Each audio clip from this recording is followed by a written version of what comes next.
The reason for the call was that someone had been hit by a car near a nightclub. He was lying on the ground and couldn't get up. When I took the call, it just so happened that we were literally less than a mile away from the scene. So we got there really quickly, in about 2 or 3 minutes. As we pulled up, I saw that a fight was already in full swing. Everyone was yelling. Someone was lying on the ground. One guy was swinging a stick, while another was chasing someone around with a shoe in his hand. There was blood everywhere. I realized that getting out of the ambulance and walking straight into the middle of this wasn't exactly the safest idea. So I turned on the siren, got their attention, and shouted, "Who called the ambulance?" Everyone turned toward us. One guy walked over and said, "Wow, you girls got here pretty fast. We haven't finished beating him up yet. We called the ambulance ahead of time because we thought you'd take forever to get here. We wanted you to take him straight to the hospital once we were done with him." He paused and then added, "But we'll call you when we're finished. For now, you should probably leave.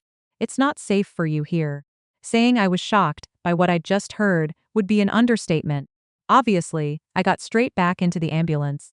We drove about 50 meters away from the center of this absolute nightmare. I called the senior doctor and asked him to send the police. Luckily, the beating was over long before the police arrived. And by the time we got back, there was already a whole line of injured people waiting by our ambulance. So here's the call. A woman is 40 weeks pregnant. Her water has broken and she's about to have her 5th baby. She's only 22 years old. Judging by her name and the details of the call, she was from Mexico. But honestly, that wasn't even the part that surprised me. We jumped in the ambulance and headed there with the lights and sirens on. On the way, the dispatcher called me back and said, "You don't need to come upstairs. She's already outside and will be waiting for you by the entrance." We get there and it's so dark outside that I can barely see anything. I open the ambulance door and see the woman standing there with her husband and 4 little kids.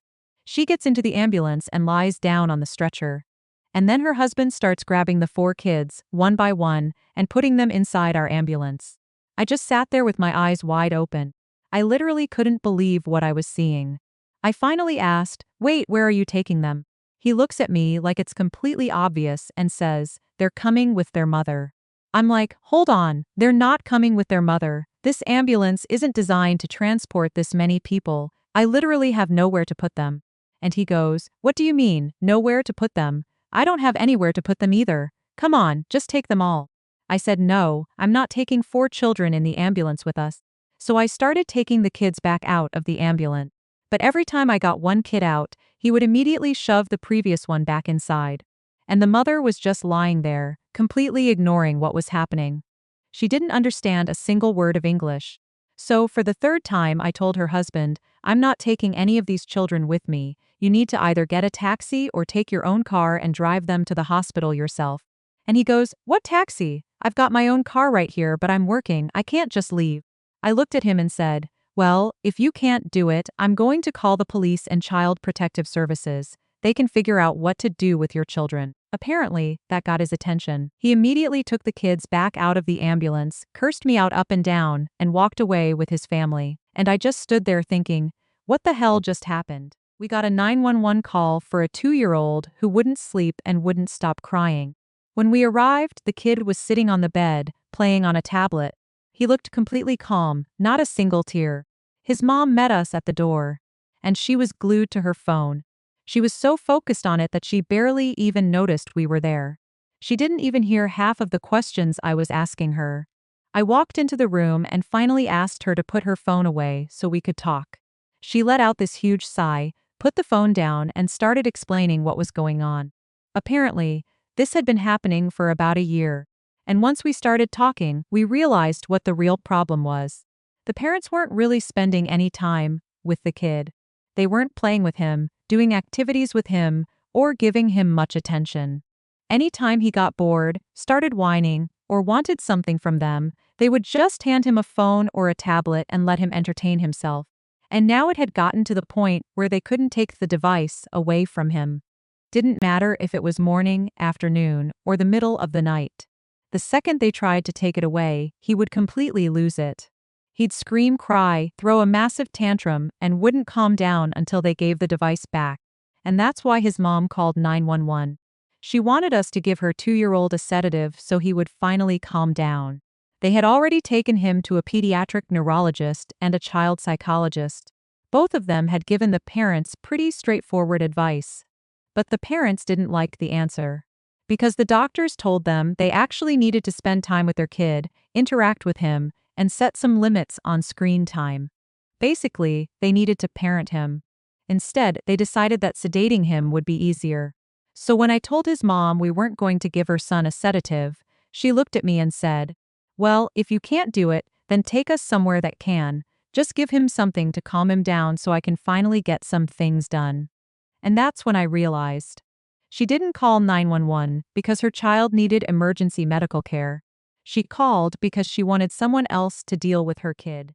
The call came in for a 25-year-old man who was unconscious inside a car parked near his home. A passerby had called 911. We arrived at the scene and stopped at the end of the building because there was some delivery truck blocking the way. It was actually faster to get out and walk than to wait for them to move. As soon as we got out, a group of guys who had called 911 came up to us. And they immediately started joking around. "Hey ladies, how's it going? How's work? How much do you guys get paid?" At first, I was actually getting annoyed by all the questions. But I changed my mind pretty quickly. We walked over to the car and I saw the guy sitting in the driver's seat. I opened the door, reached in, and put my hand on him to check if he was even alive. The second I touched him, he opened his eyes. And I could tell immediately from his eyes that he was high on something. For a few seconds, he started frantically moving around inside the car. I managed to pull my hand away just in time. And then he slammed his foot on the gas.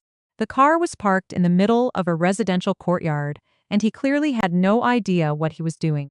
He kept pressing the gas and the car started moving. And that's when these guys reacted incredibly fast. They literally grabbed onto the car and started holding it back. I was just standing there in complete shock, thinking, he's going to run someone over. There are cars and people everywhere. What the hell are we supposed to do? I handed my phone to my partner and said, "Call the dispatcher, tell them we need a psychiatric crisis team here immediately." Then one of the guys standing on the passenger side yelled, "Get in there, pull the keys out, otherwise he could drive off." And honestly, I was terrified. I was thinking, if I get inside and these guys lose their grip on the car, what happens? What if he hits the gas even harder? What if I get dragged along with the car? The guy looked at me and yelled, "It's okay, we've got him, we're holding the car. Get in there or he's going to run someone over." So I jumped into the car, reached for the ignition, and pulled the keys out. Then I stood there holding the keys up like I'd just won an Oscar. One of the guys yelled, "That's it, good job, now get out." They pulled the guy out of the car, pinned him face down on the pavement, and put his hands behind his back. My partner ran over with some bandages, and eventually they restrained his hands and legs. And let's just say, we heard a lot of profanity from this guy, mostly directed at us.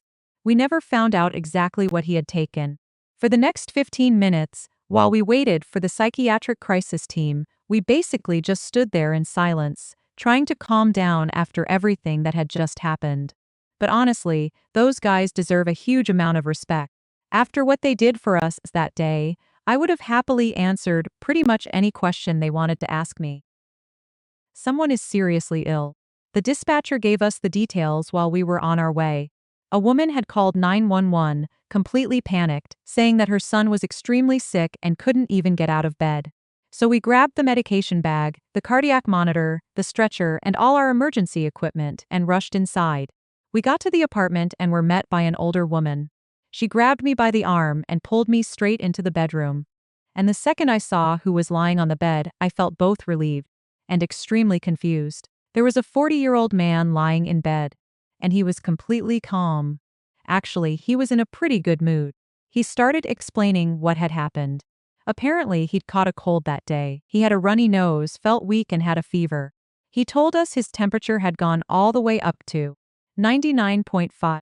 He decided to treat the situation himself with an entire bottle of brandy. And apparently, the treatment worked so well that he could no longer get out of bed. The woman who called us was his mother. And apparently, to her, her 40-year-old son having a 99.5 fever and being unable to stand after a bottle of brandy qualified as an emergency. I won't make any conclusions. I'll let you make those yourselves.